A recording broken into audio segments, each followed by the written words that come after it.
Hello everyone, আসসালামু আলাইকুম।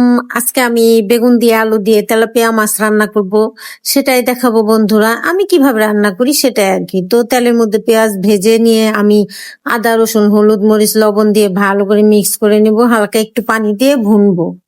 ভুনার পর তারপরে আর কি আবার একটু হালকা পানি দিয়ে ভালো করে আরো ভুনবো, যেন আদা রসুনের গন্ধটা না আসে। তো ভুনার পর আমি আলুটা দিয়ে দেবো, যেহেতু বেগুন আছে এই জন্য আমি আলুটা আগে দিয়ে দিছি, জানি তাড়াতাড়ি ভুনা ভুনা সিদ্ধ হয়ে যায়। তো আমার আলু দেখেন ভুনা ভুনা হয়ে গেছে। এখন আমি হালকা একটু পানি দিয়ে বেগুন দিয়ে দিব সিদ্ধ হওয়ার জন্য। তো বেগুন দেওয়ার পর আমি সুন্দর করে আলুর সাথে লাড়াচাড়া করে মিশিয়ে দিব। দেওয়ার পর 5 মিনিট পরে দেখেন আমার বেগুনটাও সুন্দর ভুনা ভুনা হয়েছে। এখন আমি বেগুনের মধ্যে ঝোল দিয়ে দিব, যেটুকু ঝোল রাখবো। তারপর আমি লবণ চেক করব। তো লবণ চেক করে দেখি একটু হালকা কম আছে, তা লবণ দিয়ে দিলাম। এখন আমি আর কি আর একটু ঝোল দিব। ঝোল দেওয়ার পর আমি মাছটা দিয়ে দিব। যেহেতু বেগুন এর জন্য মাছ আগেই দিয়ে দিছি। তো মাছ দেওয়ার পর আমি আর ঢাকবো না।